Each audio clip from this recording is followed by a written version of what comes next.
Hey, William! Surprise! It's me, Edwin. Just wanted to let you know that we sent in the proofs for those spring locks for the new restaurant, and we'd really love to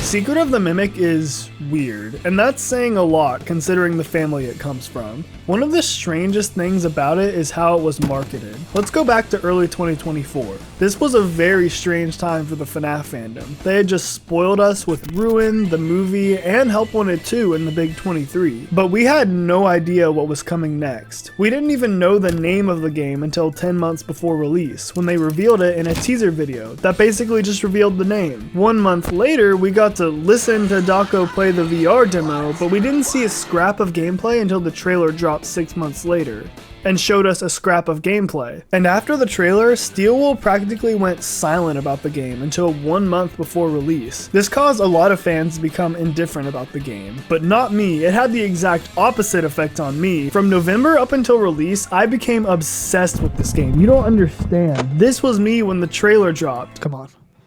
Yes! Yes! Yes! Let's freaking go! I was probably in the top 5 biggest Secret of the Mimic glazers at the time. So, what am I now that the game is out and I've had over a month to think about it? Am I still the biggest glazer?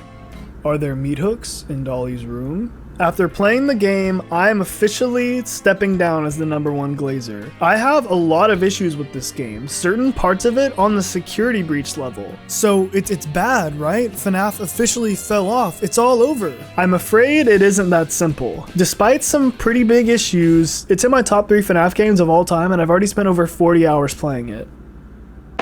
Just give me a minute. I have the best idea.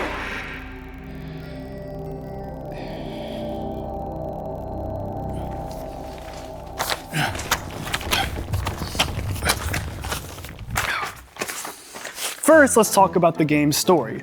I'm absolutely in love with it. It feels like the first proper FNAF narrative since FNAF 6. Our central character is Edwin Murray, a nerdy inventor and serial people pleaser working at his father's entertainment company, MCM. In the mid-60s, he starts dating a coworker named Fiona, falling for her similar creative spirit. She has a knack for designing, creating, and puppeting puppets. A couple years later, Murray Sr. unexpectedly dies, leaving Edwin with a whole company and a whole lot of extra responsibility. I can't fill his shoes. The company is going to collapse and they're all going to hate me.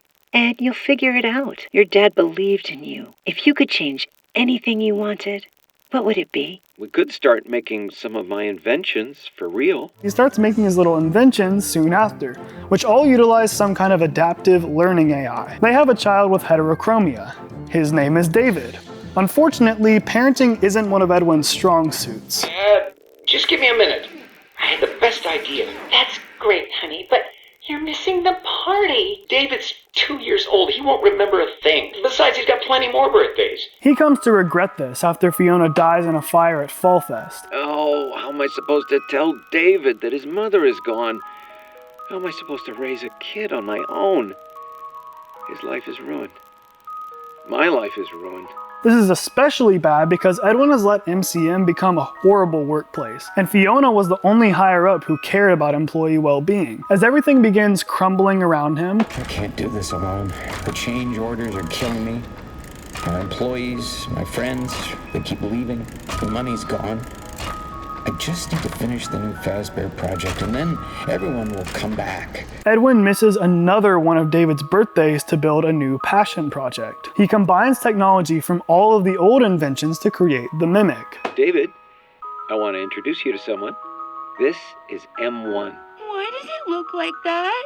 It's an endoskeleton. It won't always look like this. It can fit into any costume we've created. Side note, I like this version of the Mimic much better than the one from the books. In the books, it was just programmed to copy everything it saw, but M1 is programmed to learn, store, and imitate personalities. Eventually, the Mimic starts acting like Fiona.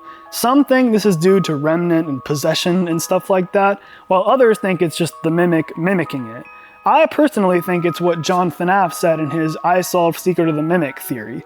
You should absolutely watch that video, but here's a TLDW version of it. The Proto-Mimic program in all of his old inventions heard him lamenting his inability to raise David. It's programmed to adapt to solve any problem, so it imitates Fiona's voice over the radio. It's me, Edwin, over.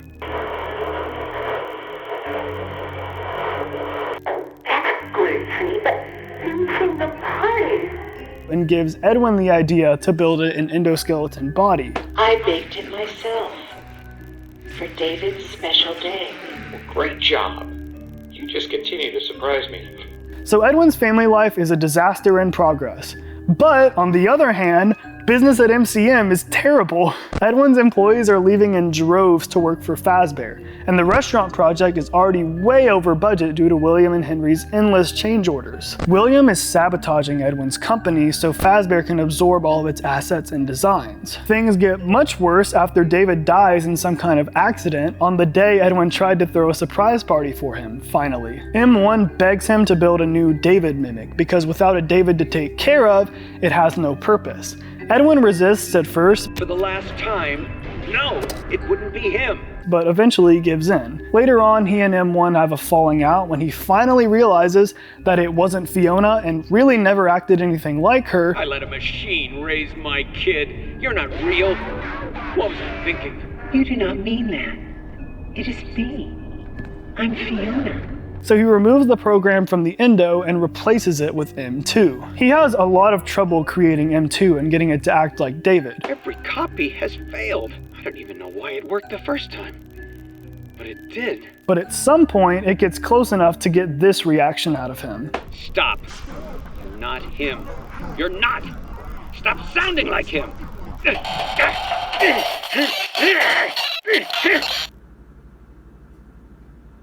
Edwin tries to bury it along with his other mistakes, but it boils back up to his mansion and sets off a bomb in his belongings, as told by one of the most chilling bits of audio in the entire franchise.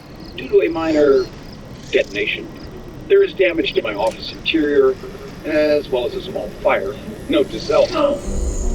M2! Respond! Emergency! Call for help! Daddy's busy, buddy. Why don't you go outside and play? Please! I can't move. I can't feel my legs. You know, speaking of legs, what do you think? I just finished mine. There are still a few kinks to work out. I'm sorry, M2. I lost my temper. I was always gonna fix you. Please, call for help. M2, respond. Oh, can't right now, buddy. We can do something fun tomorrow. I promise. Ask your mom if she's not busy. M2, help. All of Edwin's employees are either dead or gone at this point, so now it's just M2 throwing an extended tantrum in MCM. Fazbear Entertainment gains ownership of the whole company since Edwin didn't finish their restaurant project. I mean, he really can't now because he's probably dead, and they start sending technicians to try and retrieve the mimic. Arnold is the only one to make it out alive. Sadly, he doesn't get very far, and the mimic steals his data diver, clutches it to its chest, and walks off into the sunset. So yeah, that's the game's main story in a nutshell. I love it so much. It feels like such a natural addition to the rest of the lore for me, for the most part. Okay, I know it doesn't to some people. Let's talk about it. The two main things I've seen people take issue with are one, the idea that Fazbear Entertainment was a fairly large and evil company in the early 70s, and two, the amount of involvement that Edwin and Fiona had with OG concepts like Freddy's Pizza and Springlock suits. First off, if you think Fazbear wasn't always evil, you haven't been paying attention. The very first frame of the first game has them saying, "Not responsible for death or dismemberment." And long before that, they were using Springlock suits at Fredbear's. In case that the spring locks come loose while you are wearing the suit, please try to maneuver away from populated areas before bleeding out, as to not ruin the customer experience. So yeah, they've been evil to a cartoonish and comedic degree since the very beginning. Others feel that Fazbear shouldn't be this large this early in the timeline. I think this idea comes from the novel trilogy, where Fazbear is painted as a small, family-owned type business in the Fredbear era. It isn't this way in the games. FNAF 4 shows us that they had their own cartoon and a whole line of toys in 1983. They started 3 different restaurant chains with 3 different sets of high-tech animatronics in the 80s alone. And of course, only one of those lasted longer than a week. All of this makes more sense if Fazbear had spent a decade or more establishing their business with Fredbear's and other corporate spin-offs beforehand. So that makes sense to me. Now, what about Edwin and Fiona's involvement with Freddy's?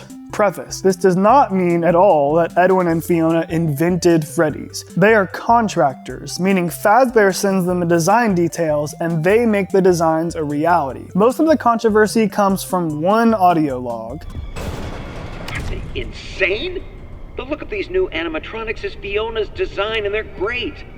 Oh, first they approve the art, then they approve the proofs. Now they change their minds. Well, we're so close to final. It doesn't matter.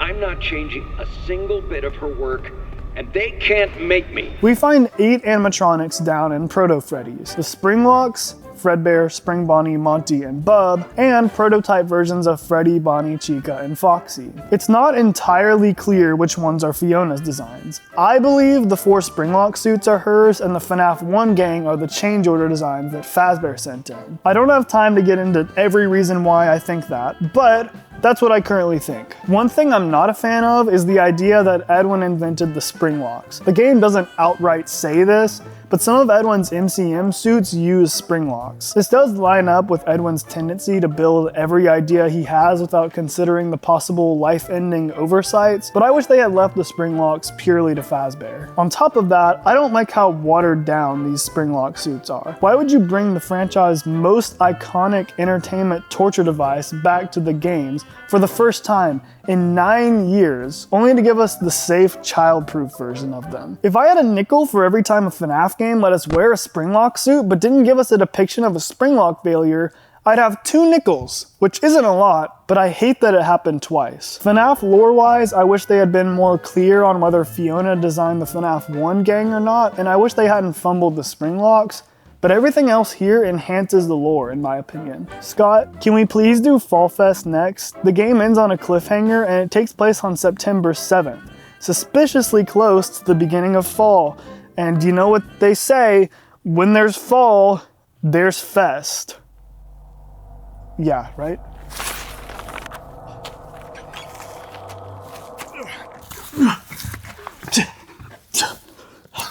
Now let's talk about the game itself. I'm going to give my thoughts on each major section, rating each one with my not patented Jumpscare rating system.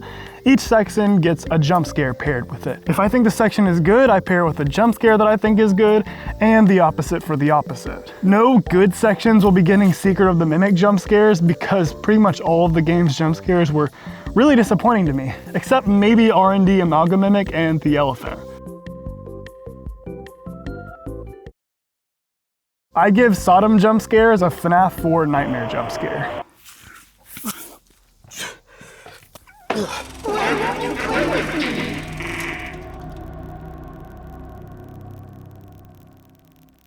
This game starts outside, which is a first for the franchise. Our player character, Arnold, just got off a 36-hour shift, only for his mean boss Pigpatch to tell him to take another. Like it or not, we're going to Murray's Costume Manor to retrieve some tech for our evil overlords over at Fazbear. This first scene gives us the perfect amount of information about Arnold, Dispatch, Edwin, and the one who has not been mentioned yet. In the next scene, we pull up to the location, and for the first time in FNAF history, we see our FNAF location from the outside first.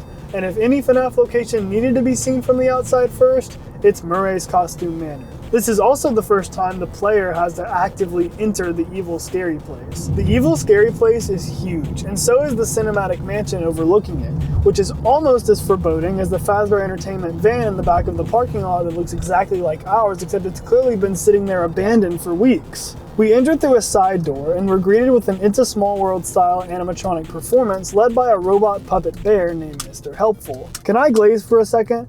This is something I've been waiting for from this franchise for years. These games are all about animatronics, but up until now we've never gotten to see a proper animatronic performance. Don't get me wrong, the scene in the movie was great, but it's not the same when they're lip syncing to a pop song. I need to see these characters singing their own stupid songs. After this, we head over to the security office, and after a short blurb from Dispatch, we have our first Data Diver upgrade. This game has a pass system similar to Security Breach, where you level up your pass as you travel around and you gain access to more and more rooms as you go. Except this time it's actually interesting. For each upgrade we do a fun little minigame complete with some really satisfying animations. That's another great thing about this game. Every single player interaction is fully animated. Whereas in Security Breach, we had to imagine what Gregory was doing while we stared at a little loading bar. In another leap above Security Breach, every single collectible in this game is fully modeled and interactable, with at least one of them having actual lore inscribed on the back of its model. The first upgrade gives us access to the power room, where we reset the power with a fun little conduit puzzle, meet a former co-worker who has it much better than us right now. The Mimic finds us for a second, but it's okay, and before we know it, it's time to go meet Jackie. This first level is great. It introduces us to our core characters, establishes the main gameplay mechanics, and has several firsts for the franchise. Overall, I give the first section a FNAF 1 Foxy jump scare.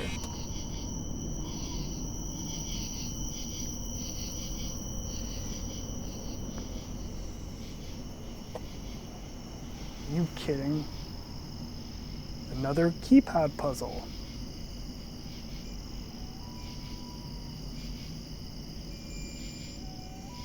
Huh. This is Cawthon.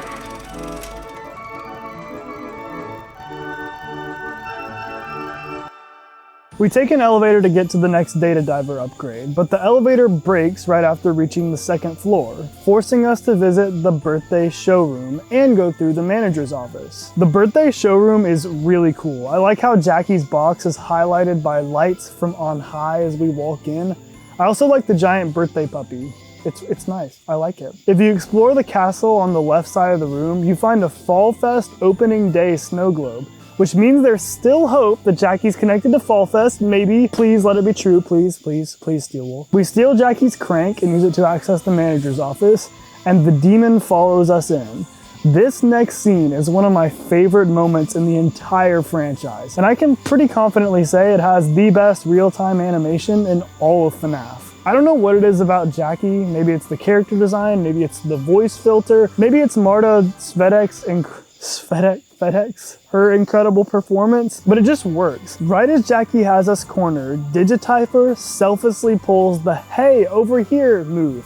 And somehow it works. His sacrifice will be remembered. A lot of people missed it, but if you take your time to jump down and then look up, you get to see my favorite shot of Jackie and one of my favorite frames from any FNAF game ever. The floor beneath you falls, and Arnold blacks out as he tumbles into the depths of the factory. If you take your time and walk through these first few hallways, the ambience is really, really nice. After a brief moment of calm, she finds us, and the chase sequence officially kicks off. There's not too much to say about it, it's just a solid intro chase sequence, so I'm just gonna list some of my favorite parts. The scene where you're crouching under the grates and she's ripping them up from right above you, that one always gives me a little rush of fear every time I look back.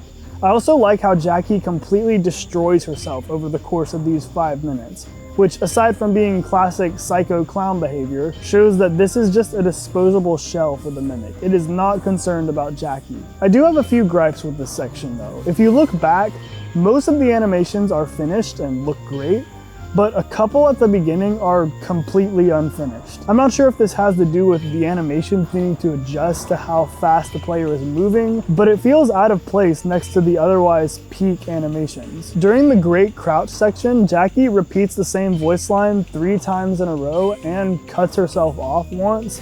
I want a nice big slice of cake ice cream. I want a nice big slice of cake. I don't think this is a mistake. One of my favorite things about this section is that a few of Jackie's voice lines can vary between playthroughs, but this awkward moment is scripted to happen every single time. Anyways, Arnold gets out of this one by passing out once again after Jackie breaks the vent and causes the whole thing to fall. Overall, the Jackie section is a fantastic slice of FNAF with a few pretty glaring missteps, but still a banger. Jackie section gets a FNAF 1 Chica jump scare.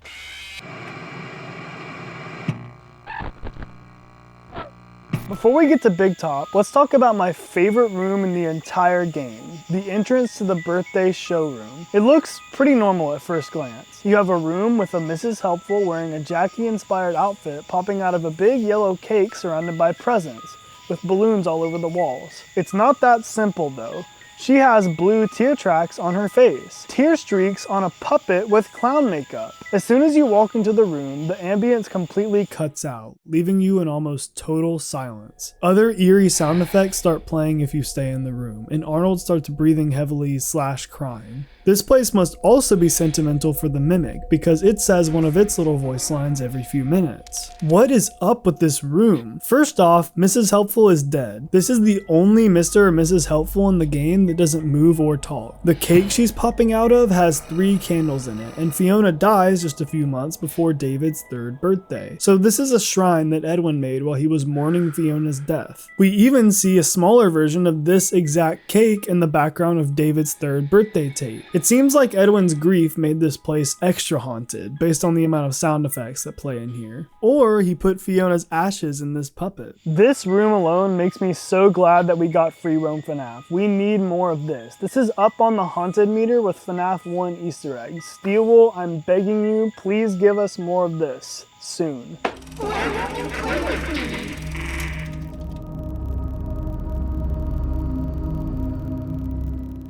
I've never really cared for the Music Men outside of VR, but Big Top's design has my full support. His room is full of these mannequins that pseudo scare me. It's hard to explain. They don't make me feel fear, but I know they would have me quivering in real life. Their voices just sound so wrong. Take my wallet! This section was definitely built for VR though. The Carnival minigames get old pretty quickly in flat mode. But after each minigame, the power malfunctions, and you have to stealth around without touching the mannequins.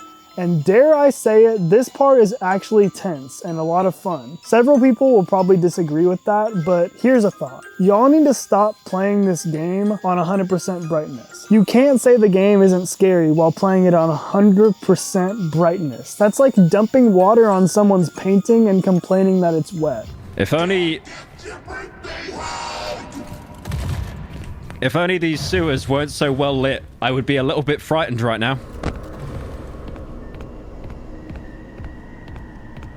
After the stealth moment, we get to the Big Top chase, which is cool. It isn't scary, but it feels pointless to say that because it clearly isn't trying to be. It does help a little that all of this was originally designed for VR. I'm gonna be quaking in my boots when I get crushed like a bug by VR Big Top, but I'd die of fear if the music and overall direction was more like that of a horror game instead of a theme park ride. Again, it's a great theme park ride, but why is it a theme park ride? I mean, Big Top literally is a theme park ride, but why is the game fully taking on the persona of the character chasing? Wait a second. All of the main boss fights, especially when it comes to the music, focus more on capturing the vibe of the Mimic's current costume than creating suspense. It tries to mimic them. The chase ends with Big Top cornering us, and as he leans in for a kiss, we all take a tumble. What is this? Some kind of fall fest? Aside from being a bit of a softlock roulette, I didn't mention that, you can get softlocked really easily during the Carnival games. But aside from that, the Big Top section gets a FNAF 4 Freddy jump scare. Hi. Hi there. We got an opossum. That's sick. Hey. Do you see him?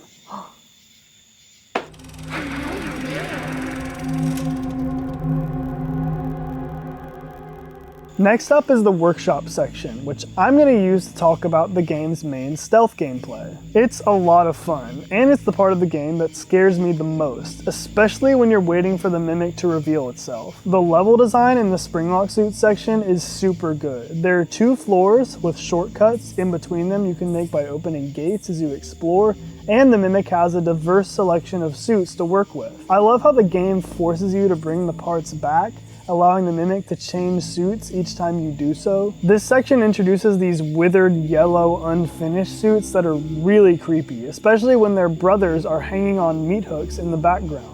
It really completes the scene. I do have some issues with the stealth system though. There's a cool mechanic where the Mimic will change suits if it goes too long without seeing or hearing anything, but I'm not a big fan of the way this was implemented. When the Mimic changes suits, sometimes it spawns a new one out of thin air instead of using one of the dozens that are already built into the map. Sometimes it even spawns a new suit the first time it appears in a room for some reason. The cool factor of the Mimic comes from it being this stealth stealthy entity that could be hiding in any suit that you see at any time. And that cool factor completely disappears when the Mimic teleports security breach style right in front of you. Thankfully, this issue doesn't tend to come up in the workshop area, which is where several of my best memories playing this game come from. Next, we get to watch a puppet show put on by Edwin's AI-generated TV show, and it gives us a cute little origin for Foxy and Roxy. The only thing that would have made this part better is a skip button, because it takes like 10 minutes every time, and it's exactly the same every time. Steelwool, even if this were The Godfather, I've never seen The Godfather, I'd still want the option to skip it. Overall, I give this section a FNAF 2 Foxy Jumpscare. There are definitely things I would change, but pretty solid overall.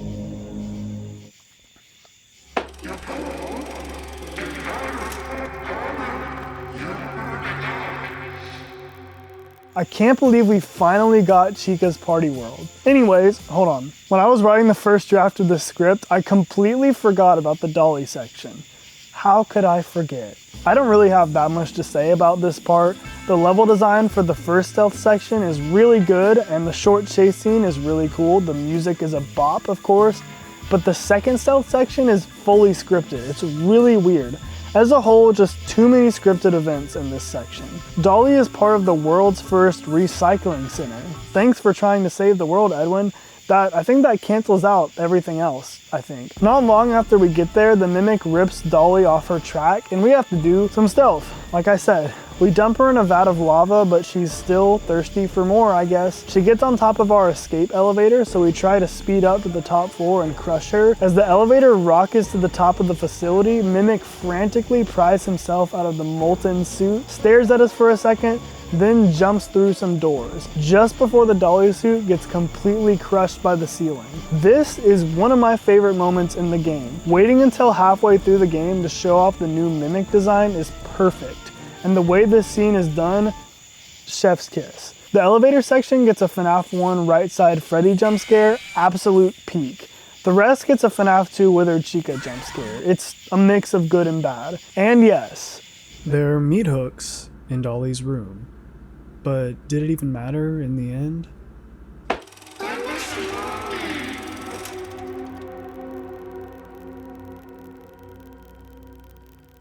I can't believe we finally got Chica's Party World. This has existed since 2016. Turns out Chica had her own restaurant before Fazbear bought the character, and Edwin and Fiona designed and crafted its roster, which includes Chica, Mr. Cupcake, Miss Shake, Miss Burger, and Mr. Chicken. Chica's section is cool. It's mostly just more stealth with some lore mixed in. I freak with the level design in the warehouse, a bit less so in the admin wing. We have to do a puzzle rearranging parade floats to get to the admin wing, and I really don't like this part. It's just tedious, mostly due to the animations being painfully slow. And the Mimic is still dancing over there in the warehouse, so there's nothing to spice this up. The admin wing is a labyrinth of desks full of cupcake versions of the staff bots, which can also somehow kill you. I found some exclusive posters in a little corner that's very hard to get to. I like stuff like this. David's abandoned birthday party is tragic. I'm not sure why there's a Fall Fest ticket here, but it's great. There's also a dedicated room for Chica's Party World, and I really appreciate the creative ways they tell us about the place instead of just having characters say facts about it on a tape. Edwin's office is even more cool and sad. I really like this hideous unicorn thing. Why did you make that, Edwin? He also just has the FNAF 4 box sitting in his office. Let's see what's inside. Nice. The way Chica corners us after we get the Mimic blueprints is scripted in a bit of an underwhelming way. The cameras show us a still image of her forehead, and then she's behind us. I give this section a FNAF 3 Springtrap jump scare. I really like the design, but the execution is a little questionable.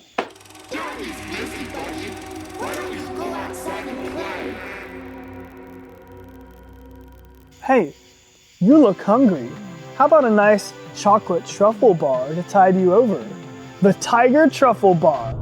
A Tiger Truffle Bar. Have a Tiger Truffle Bar. Why did they make a commercial for just cereal and not this? Forget whether or not this game retcons everything ever about FNAF, the implications of the Tiger Truffle Bar make me feel the most betrayed I've ever felt by FNAF lore. I'm joking, but this is insane. because there are a whopping 2 of these tiny bars in the entire game.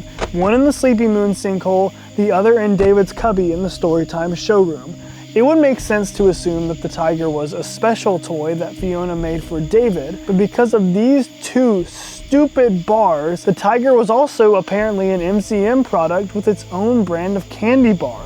I guess it could be some kind of prototype candy that never got off the ground, but there's no way to know because it's just 2 candy bars. If this was supposed to be a real brand, they better explain themselves in the DLC. Okay, that was my little tiger tantrum. Now let's talk about the scariest part of this game. To get back to the main hub with our newly acquired Mimic schematics, we're forced to crawl through the basement. And someone is down there waiting for us. Tiger is basically Golden Freddy. This is just a Golden Freddy escape room. And it's a really good horror sequence. If you stare at Tiger, he hits you with his FNAF 1 style hallucinations and the ambience gets super intense. There are little intermission parts where we walk through a maze-like area holding a glowing plushie that lets us see 4 feet in front of us.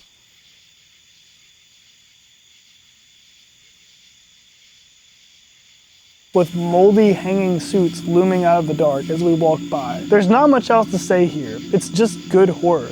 Tiger section gets a FNAF 4 Nightmare Bonnie jump scare. It's peak.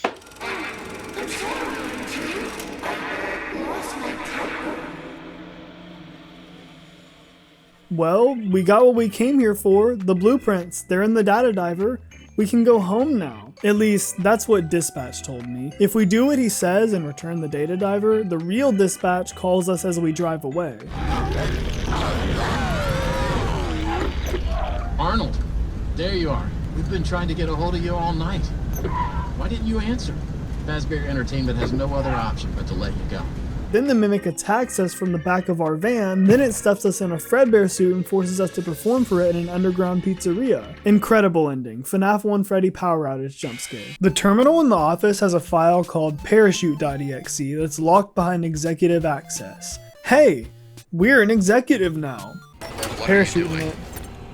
Uh-oh. That area is off limits.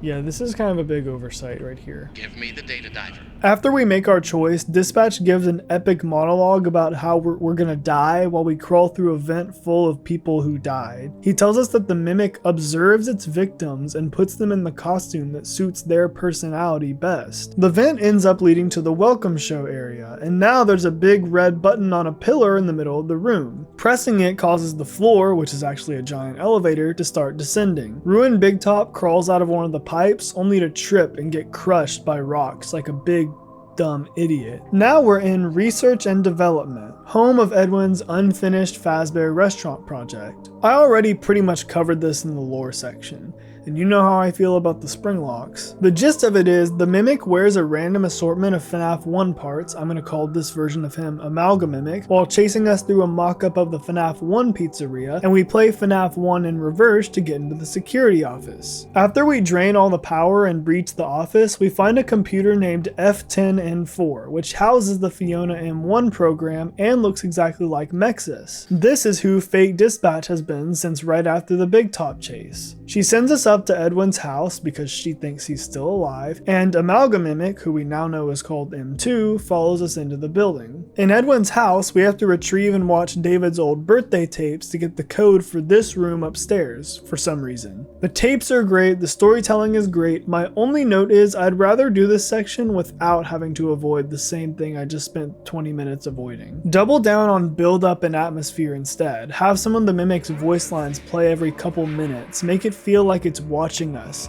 its anger building as we snoop around its home and its past. Also, please put the numbers for the code puzzle on the outside of the tapes. That way we still have to collect all of them, but we aren't required to watch all 5 every time and write down numbers on a piece of paper. Once we find the code, we enter Edwin's study and gosh, what happened here? Test. Journal entry.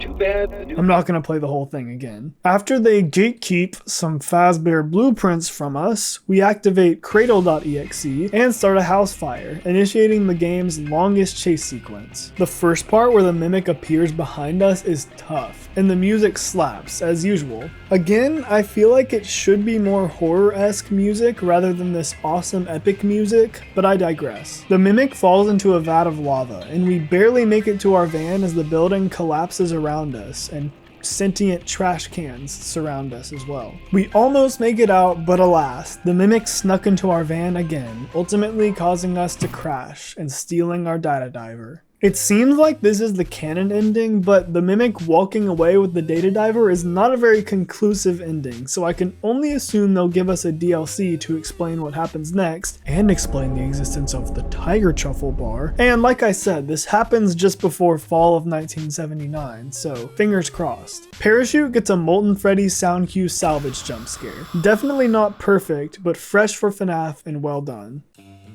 Welcome to the conclusion, where I discuss my final thoughts and give my take on the current discourse surrounding the franchise. I want to start by responding to the thumbnail. Yes, FNAF is so back, for me at least. The more direct storytelling is a huge breath of fresh air, and the story it tells is heart-wrenching. Except for the audio log where Edwin destroys the Mimic, that part should have been this game's Hour of Joy tape, but it's one of the shortest logs in the game. Giving this treatment to the definitive central moment of the Mimic's story is mind-boggling. FNAF lore-wise, I like the idea that there was a forgotten third guy who got screwed over by William and Henry in their rise to power. It feels really realistic. I also like most of the things this adds to the FNAF lore, though I wish some of it were a bit clearer. This is the scariest non-VR FNAF game since FNAF 6. The Mimic stealth sections consistently startle me, and the Tiger section is up there with FNAF 1 in terms of horror. Things like the Mimic's voice lines, the ghostly David sounds, and the Edwin death tape bring back the type of tragedy and horror that we haven't gotten since the classic games. I do wish they had gone a little harder with the horror. Certain things like the cupcakes and the proto-mimics felt a bit too unserious, especially for being near the end of the game. Gameplay-wise, it was really solid, for the most part. I do wish they relied less on scripted events and more on evolving the core gameplay and puzzles, though. The crane puzzles weren't necessary in my opinion, and some of the scripted events were especially awkward, such as Molten Dolly's weird fake stealth section and Chica finding us in the security room. Also, please add a way to skip the Foxy Puppet Show and the dispatch dialogue after the power room, please. One thing that I absolutely loved were the optional exploration areas, like the Storytime showroom, the retail showroom, and the moon basement. These were all done super well, and they add a ton of replay value. Now that we've covered the core stuff, I have a few miscellaneous criticisms, but they're probably the most important ones. Audio issues. Recently, the directional sound has been acting really funky. A sound could be playing right behind me, only to become almost inaudible depending on which direction I look in. This game also has a problem with breaking immersion. Part of the horror of the Mimic comes from the idea that it's stalking you around the facility. This falls apart a bit when the Mimic teleports, and I mean that in two different ways. When you go to the admin wing, Chica is up there waiting for you. Strangely enough, you just saw Chica Mimic skating around in the warehouse. There's no way it could have snuck up here before you, but somehow it's there. This happens really often, and it's just a bit too obvious that the Mimic is spawning in the room when you get there. The other teleportation problem is when the Mimic teleports, like physically teleports right in front of you. Where is he? Oh shoot, he just... See, I really don't... This is a perfect way for me to talk about this. I really don't like when it does this, because that's teleportation. Because obviously you don't want to have a character on screen and then suddenly pull down your screen and jump scare you. That would be teleporting. It gives it's kind of immersion breaking if something is one place. So the idea of locking them in place by watching them is a game mechanic. I just wish the game had made more of an effort to convince you that the Mimic physically exists apart from the suit that it's wearing. For example, it would change the game if the Mimic left a crumpled costume on the ground every time it switched. I've been a huge fan of the Mimic as a concept for a long time now, and it was pretty disappointing to not see the changing suit thing done in a believable way. Another audio issue, there are certain zones in certain rooms that cause the ambience to completely cut out. Sometimes this is intentional and it's really cool in certain rooms, but I don't think it was intended in a specific corner of the room with the repair upgrade. It is weird how there's dead zones where the ambience completely cuts out. Very strange. Or a specific spot in the Mimic workshop in the basement. So good! Because for one thing, it's an actual narrative.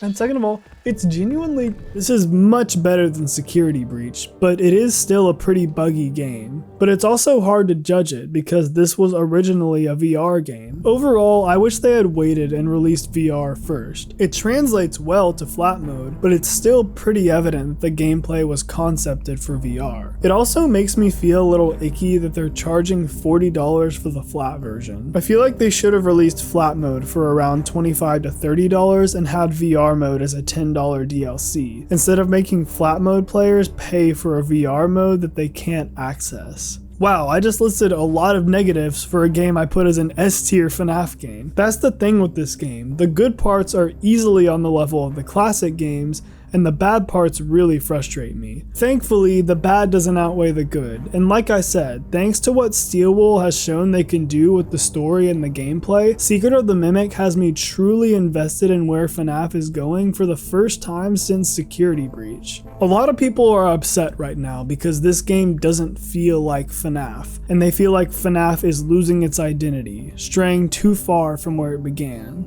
And I agree. To some degree, we are losing what made these games stand out in the first place. But this game is a big step up from Security Breach and Ruin. Some people may be surprised to hear me say Ruin. Watch Markiplier's Ruin playthrough. Those two products took us 10 steps in the wrong direction, and this game took us 5 steps in the right direction. How can I not celebrate that? We're still several steps away from perfection, and one of those steps is incorporating more of the elements that made classic FNAF work into the modern games. Speaking of modern games, where is FNAF going next? And there is another game planned with Steelwool, but that's not going to be announced for a while yet. So I can't talk about that. But there is something down the pipe.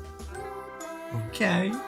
even beyond what's being announced this week, there's something beyond, but I can't talk about that. Anyways, there was an honest review of Secret of the Mimic. If this video does anything, I hope it proves that I don't exist purely to glaze this game. Seriously though, I hope Steelwool sees this, because I am a genuine FNAF fan voicing genuine feedback, because I care about this franchise. But that's all the feedback I have. Big thanks to my channel members. Johnny the Night Guard clocking out. Goodbye. I'm tired.